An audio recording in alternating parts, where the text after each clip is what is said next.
গত দুদিন আগে যোগী আদিত্যনাথ বলেছে, কানপুরে গিয়ে আবার বলেছে যে যদি মুসলমানরা বেশি বাড়াবাড়ি করে জাহান্নামের টিকিট ধরিয়ে দেবে। দেশটা যেন তার বাপের সম্পত্তি। আমরা আজকের এই সোনপুরের বাজার থেকে জানিয়ে দিতে চাই, বিজেপি আর এসএস এর যত জঙ্গি নেতা মুখ্যমন্ত্রী আছে, কান খুলে শুনলে, এ ভারতবর্ষ তোমাদের বাপের সম্পত্তি নয়।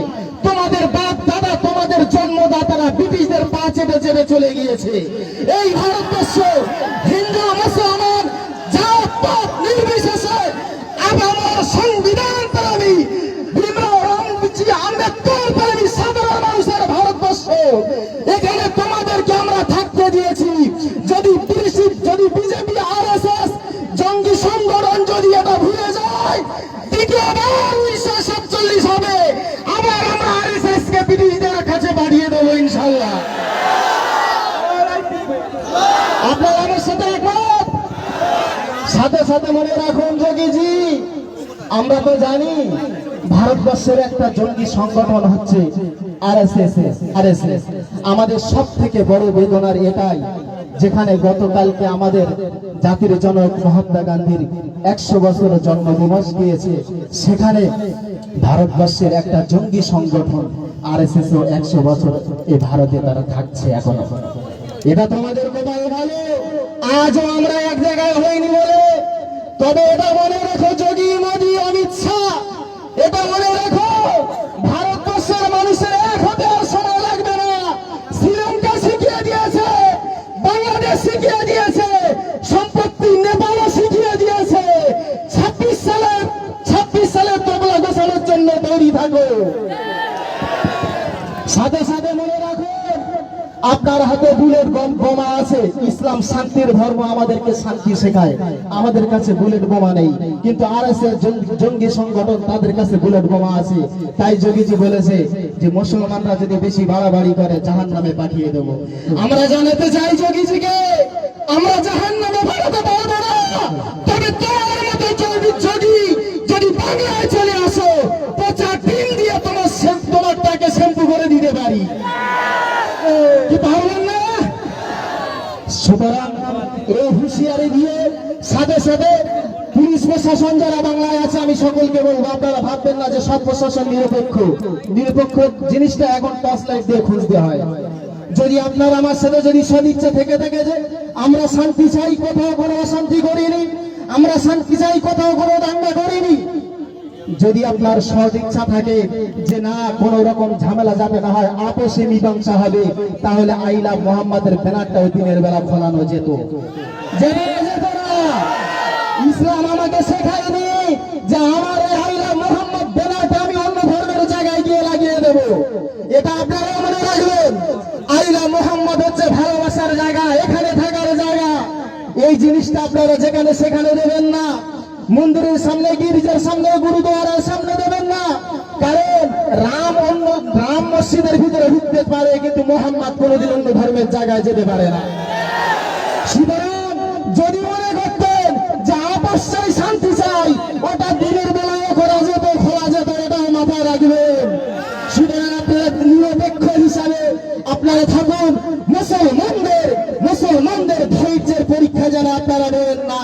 তাম পৃথিবীতে যারাই নবী ফেরাউন থেকে শুরু করে যারাই মুসলমানদের ধৈর্যের পরীক্ষা নিতে গেছে, সবাই ধ্বংস হয়েছে। তোমাদেরও কিন্তু সময় আসবে লেগেরা। এই বলে আমি সকলকে আবার বিশ্বনবীর ভালোবাসা, বিশ্বনবীর উদার আন্তরিকতা সকলের মাঝে ছড়িয়ে দিয়ে আমার সংক্ষিপ্ত বক্তব্য শেষ করলাম। ওয়া আখিরু দাওয়ানা আলহামদুলিল্লাহি রাব্বিল আলামিন। আমি আমাদের সম্মানীয় অর্থাৎ আজকে আমাদের ইমাম এবং আলেম ওলামা আমরা যারা এখানে উপস্থিত হয়েছে, সকলে যে উদ্দীপনা জানার মেন উদ্দীপনা ছিল, মাওলানা ইজাজুল সাহেবকে তাকে বক্তব্য দেওয়ার জন্য ডাকছি, এবং সঙ্গে এই মঞ্চ থেকে আমি তাকে অনুরোধ করছি তিনি এই মঞ্চকে পরিচালনা করবেন। এই দায়িত্ব আমি তার হাতে অর্পণ করছি। আশা করছি তিনি দায়িত্বটা অবশ্যই তার কাঁধে তুলে নেবে। সঙ্গে আমি রিকোয়েস্ট করব, তিনি আমাদের সম্মানীয় ব্যক্তিত্বরা যেহেতু মঞ্চে এসে গেছে, তাই আমরা দীর্ঘ সময় ধরে আমাদের ইমামদের দিয়ে বক্তব্য দেওয়ার সময় আমরা দীর্ঘ সময় দেব না। তো আমাদের কার্যালয় সেলেগোয়ালিয়া মাদ্রাসার সুপারিনটেন্ডেন্ট মাওলানা ইজাজুল সাহেব তিনি এখন বক্তব্য রাখছেন এবং তিনি স্টেজ পরিচালনা করছেন।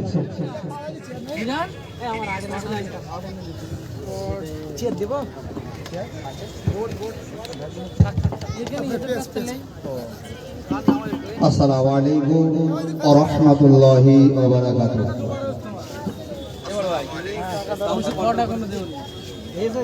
আমি সর্বপ্রথম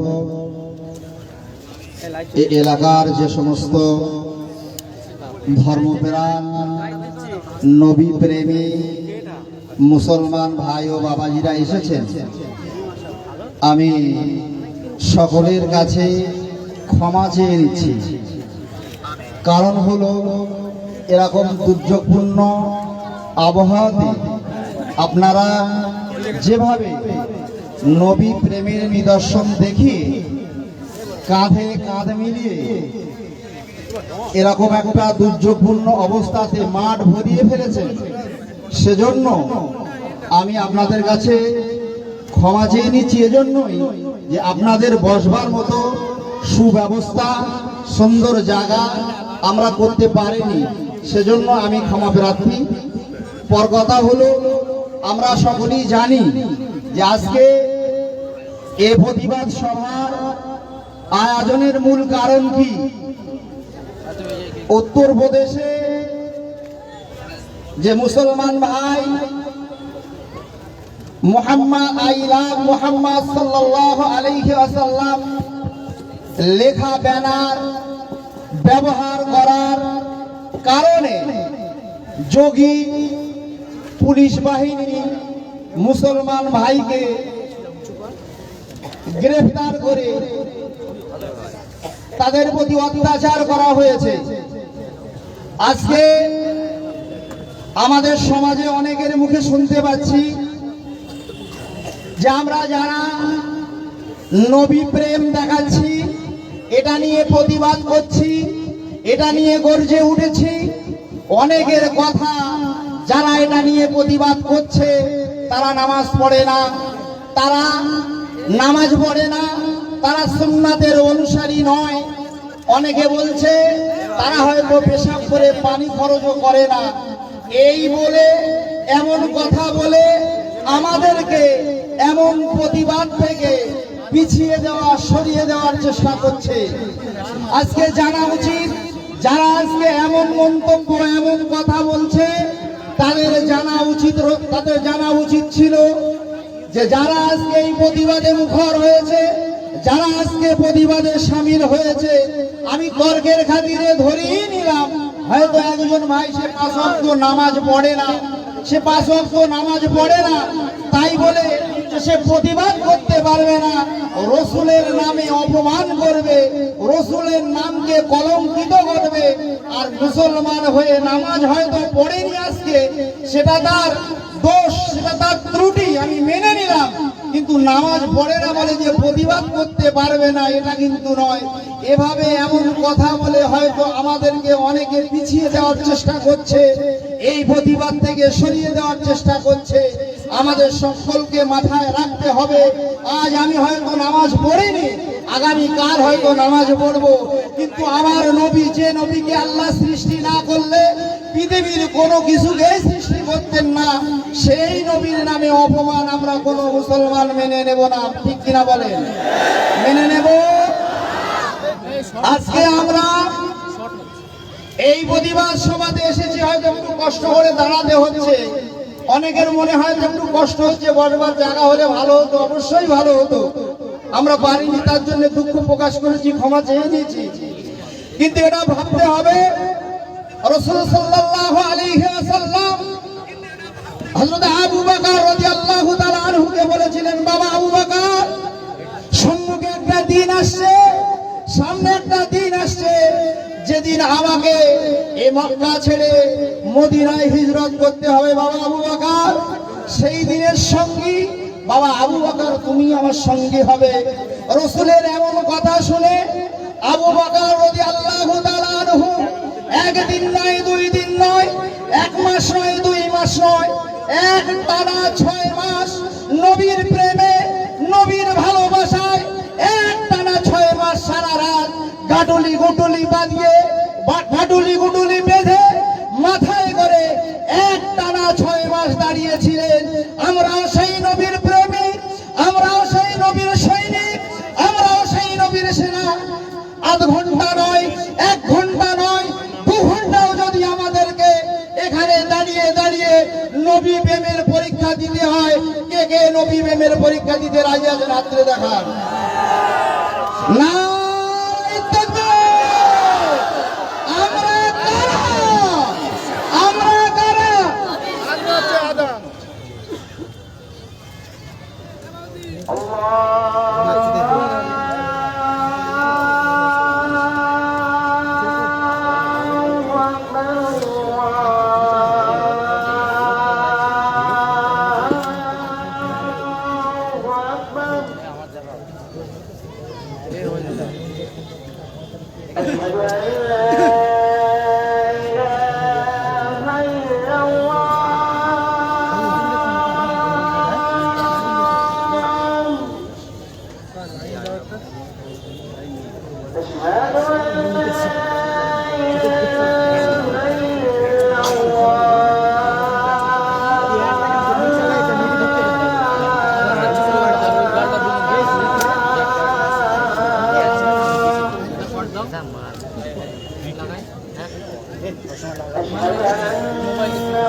এই তো কিন্তু হবে তো বলতেছে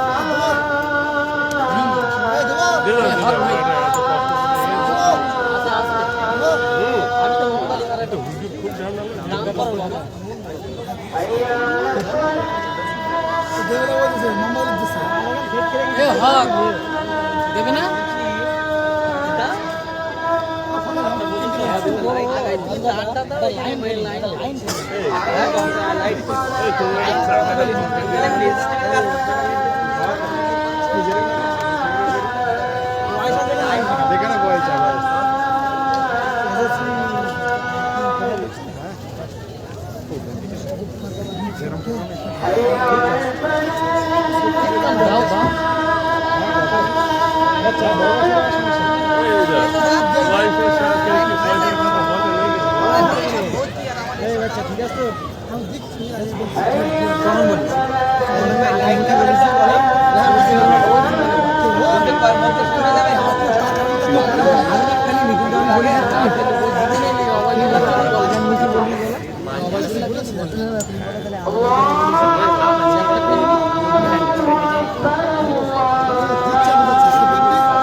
যে কথা বলছিলাম, আমরা সকলে নবী প্রেমিক মানুষ, নবীকে ভালোবাসি।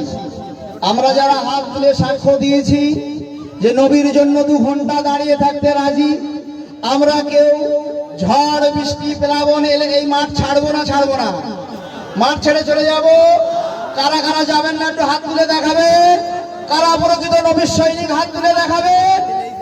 আমরা সকলে নবীকে ভালোবাসি, মহাব্বত করি। নবী আমাদের জান, নবী আমাদের প্রাণ, নবী আমাদের কলিজা।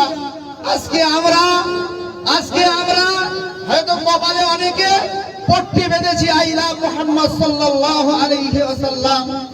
এটা আমাদের কপালে শুধু লেখা নয়, এটা মুমিনদের শুধু কপালে লেখা নয়, মুসলমানদের কপালে লেখা নয়, ওই আরএসএস বিজেপির দালালদের জেনে রাখা দরকার, এটা প্রতিটা মুমিনের কলিজাতে লেখা আছে আই লাভ মুহাম্মদ।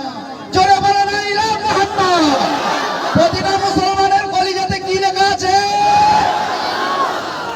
আমরা কারা? আমরা কারা? সামনে কারা? পিছনে কারা?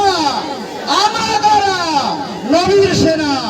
নারে তাকবীর। আমরা নবীকে প্রকৃতপক্ষেই ভালোবাসি। রাসূলুল্লাহর হাদিস, লা ইউমিনু আহাদুকুম হাত্তা আকুনা হাব্বা ইলাইহি মিন ওয়ালিদিহি ওয়া ওয়ালাদিহি ওয়ান নাসি আজমাইন। ততক্ষণ পর্যন্ত প্রকৃত মুমিন হওয়া যাবে না, মুমিন হতে পারবে না, যতক্ষণ পর্যন্ত না তোমরা তোমাদের আব্বা মা, ছেলে সন্তান সন্ততি, পৃথিবীর সমস্ত মানুষ অপেক্ষা রাসূলুল্লাহকে যতক্ষণ না ভালোবাসতে পারবে ততক্ষণ পাকাপুক্ত মুমিন হওয়া যাবে না। আমরা সবাই রাসূলকে জীবন অপেক্ষা ভালোবাসি না? বাসি না? কারা কারা ভালোবাসেন হাত তুলে দেখান। আজকে ছোট্ট একটা কথা বলি। হযরত খুবাইব রাদিয়াল্লাহু তাআলা আনহুকে যখন বন্দী করে আনা হয়েছিল, বন্দী করা হয়েছিল, একেবারে শেষ সময়ে শেষ মুহূর্তে হযরত খুবাইব রাদিয়াল্লাহু তাআলা আনহুকে শহীদ করবেন, শহীদ করে দেওয়া হবে। ঠিক শেষ সময়ে শেষ মুহূর্তে হযরত খুবাইব রাদিয়াল্লাহু তাআলা আনহুকে বলা হলো, হে খুবাইব, তোমাকে ছেড়ে দেওয়া হবে, তোমাকে মুক্তি দেওয়া হতে পারে, ছেড়ে দেওয়া হতে পারে, একটা শর্তের উপরে। হযরত খুবাইব রাদিয়াল্লাহু তাআলা আনহু বলেছিলেন, সত্যটা কি? কি শর্তে আমাকে মুক্তি দেওয়া হতে পারে, আমাকে ছেড়ে দেওয়া হতে পারে? ওই সময় কুফারে কুরাইশেরা, মুনাফিকেরা, কাফেরেরা বলেছিলেন, তোমাকে ছেড়ে দেওয়া হতে পারে একটাই মাত্র শর্তে। তুমি যদি চাও, তুমি যদি বলো তোমাকে আজকে ছেড়ে দেওয়া হবে, তবে কোনো না কোনো একদিন বিশ্ব নবী যেন আমাদের হাতে ধরা পড়ে, আমাদের হাতে যেন ধরা পড়ে। এইটা যদি তুমি মনে প্রাণে চাও, তাহলে তোমাকে আজকে মুক্তি দেওয়া হবে, শহীদ করা হবে না, ছেড়ে দেওয়া হবে। সেই সময় খুবাইব রাদিয়াল্লাহু তাআলা আনহুকে বন্দী করা হয়েছিল।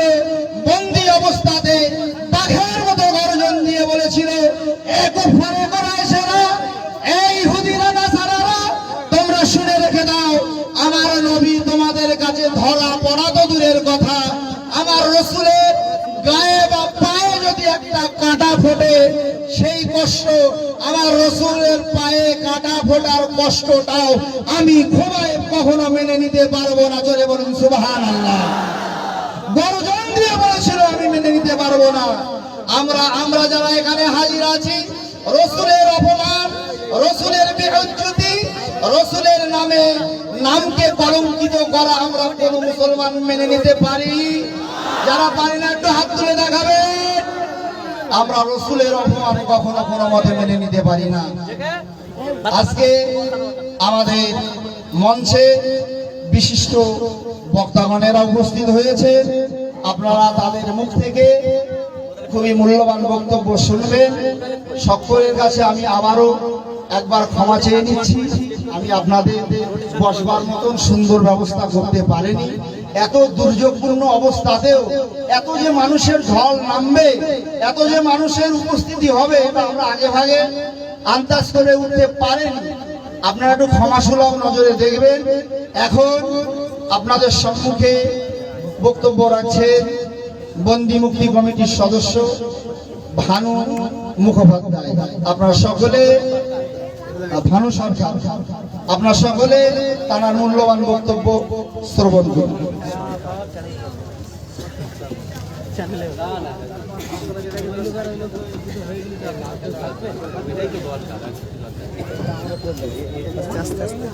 হ্যালো হ্যালো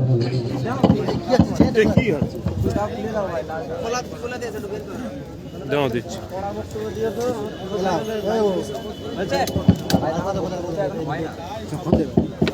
হ্যালো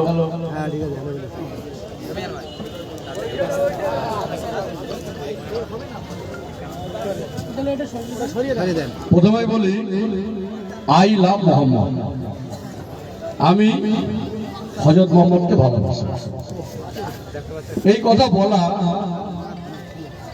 ভারতবর্ষের মাটিতে ধীরে ধীরে অপরাধ হয়ে যাচ্ছে। কেন?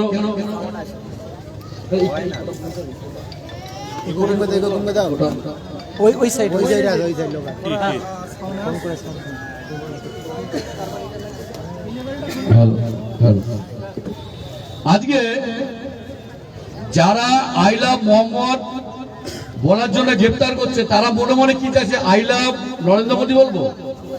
তাদের এটা ভাবছে যে আপনি যদি এটা ভাবেন যে কোথায় হযরত মুহাম্মদের পার্সোনালিটি আর কোথায় আরএসএস এর নেতা ভারতের প্রধানমন্ত্রী নরেন্দ্র মোদী পার্সোনালিটি। আমি আপনাদেরকে বলবো, সবাইকে বলবো, সবার হাতে এখন মোবাইল ফোন আছে, সবাই এখন আর্টিফিশিয়াল ইন্টেলিজেন্স ব্যবহার করতে জানেন। এখানে যারা আছেন, যারা বয়সে অনেক অল্প বয়সী এবং তারা আমাদের থেকে যারা মোবাইল চালানো তারা অনেক বেশি এক্সপার্ট, যারা এআই ব্যবহার করেন, তারা একটু খোঁজ করে দেখবেন, গুগলে সার্চ করে দেখবেন যে সারা পৃথিবীতে এখন অবধি কোন ধর্মগুরুর উপর যদি সব থেকে বেশি আক্রমণ হয়ে থাকে তার নাম হচ্ছে হযরত মুহাম্মদ। তাদের কি ইসলাম শেষ হয়ে গেছে? কে কে মনে করেন এখানে তাদের ইসলাম শেষ হয়ে গেছে? কে মনে করেন? কিছুদিন আগে বিজেপি নেতা নবীন জিন্দাল, নুপুর শর্মা বলেছিল না? তারা কোথায় এখন?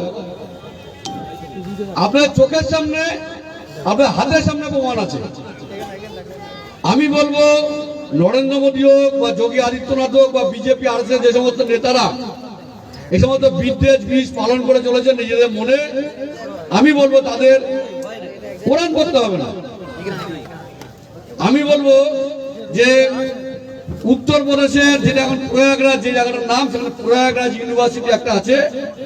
সেই ইউনিভার্সিটির একজন অধ্যাপক আছেন, তার নাম হচ্ছে বেদপ্রকাশ উপাধ্যায়।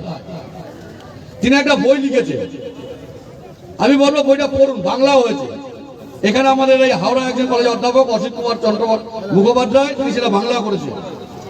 বইটার নাম হচ্ছে হযরত মুহাম্মদ ইন হিন্দু স্ক্রিপচার, যার বাংলা করলে হয় দাঁড়ায় যে ভারতের হিন্দু শাস্ত্রে হযরত মুহাম্মদ।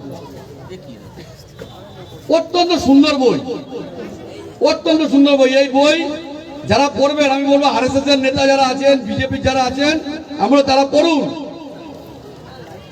বেদপ্রকাশ উপাধ্যায় একজন ব্রাহ্মণ, তিনি অধ্যাপক, প্রয়াগরাজ ইউনিভার্সিটিতে তিনি অধ্যাপনা করেন।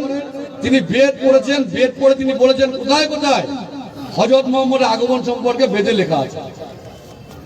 তিনি পরিষ্কার বেদের সূত্র ধরে ধরে ধরে তিনি বলেছেন। বলে ঋগ বেদে সব থেকে প্রাচীন বেদ।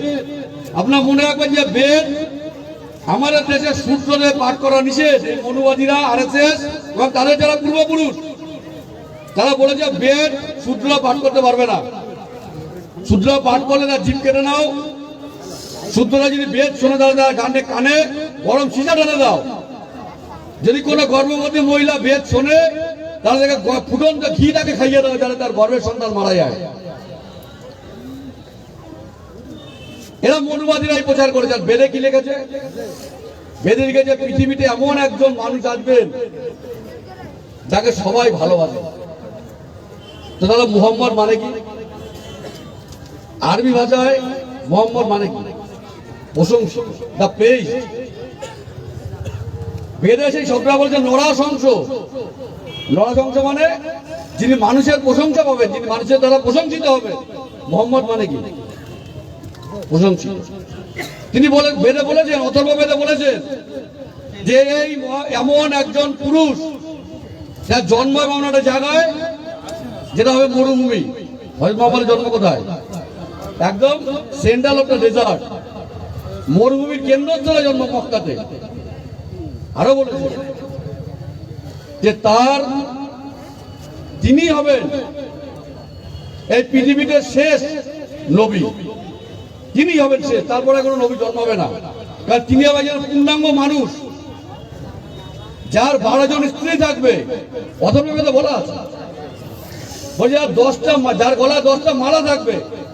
সেই সময় মালা অর্থে বোঝানো হতো যাকে সুন্দরভাবে, একজন লোককে, প্রশংসিত লোককে, যাকে চারিদিকে তার প্রিয় মানুষকে ঘিরে রাখতো, হযরত মোহাম্মদের এরকম 10 জন মানুষ ছিল যারা হযরত মোহাম্মদকে সবসময় ঘিরে রাখত, তারা ছিল হযরত মোহাম্মদের গলার মালা।